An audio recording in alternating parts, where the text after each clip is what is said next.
Kamu untuk Pembangunan Home Minister Shri Amit Shah Ji stay jungi Meghalaya. Aku tu jungi lang ke NEC 73rd plenary session of NEC. Kamu after meeting teladap tu meeting.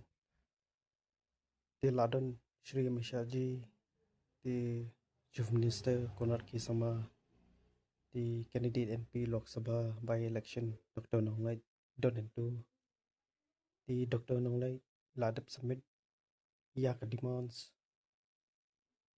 Syai Shri Amit Shah Ji Home Minister Padon Brom negara India bukan juru Chief Minister lah submit aging demands menpen kemau ya ke ILP bukan juru Dr. Nonglai tu lapen submit tu ya ke tu ka ketin kasi bergaru haga kenat ke bapra men implement no te bakawai ru kani kapan pau ba pi Dr. Nonglai idon happening kamau tu kawai